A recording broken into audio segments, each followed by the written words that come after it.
Hi folks, we're back. Look, it's done. It's all finished except for the binding and the facing, and I am very happy with how it turned out, especially since it was the first time I've ever done something like this. So let me show you some of the details and you'll see where I changed my mind and made some changes from my original ideas. So here we have the center medallion.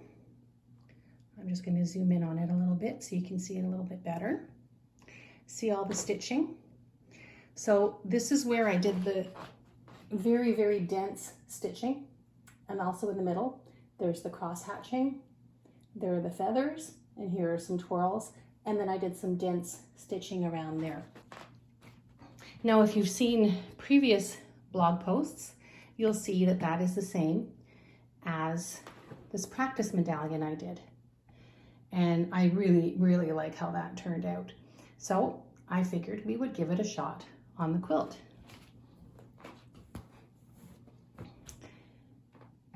Now the side medallions are the same, except for the center. I did the same thing, and then you can see I did the very dense quilting in between the circles to make them join. Now here are the flower petals. There are 4 of them, and you can see the white beads that I chose. Now originally I had ordered these. They're like mother of the pearl beads, but as I was putting them around the petals, I thought they were quite large, and then a friend confirmed it and said no, that it really took away from it. So I chose these smaller white beads that I think I actually got at the dollar store at some point. I'm not sure where they came from, but they fit well. One disappointment were some crystals that I had ordered. The description said they were blue. They're not blue, but there is like a lavender, lilac, purpley color in the fabric. So it did actually work out well. So I didn't use it a lot, but I used it on the corners.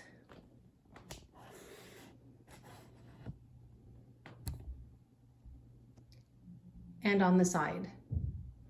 So that's all I used there. Something else you may have noticed is the couching I did along the sides. I used some nice, very, very light blue, almost gray yarn to do the couching. I did 3 passes. I have a special foot for my machine that lets me do the couching, so that worked out well. And then you can see that I did the straight lines in between the circles.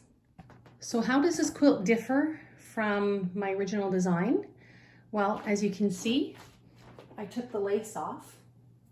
It was really beyond repair. I had hoped to repair it, but I couldn't, unfortunately. But to add some interest, I had some old vintage napkins that had these little applique things in the corners. So I cut them off and I added them to the sides. Also, in one of my ideas, I was going to put a little medallion in the corners, but that didn't work. And this is the back. I still have some thread to trim, and it's not 100%. There's a few places where there were little wrinkles, but that's okay. First of all, they're not very obvious, and even if they were, I would be able to tack them down. But I like the effect that the quilting did on the back. So this is my vintage tablecloth quilt.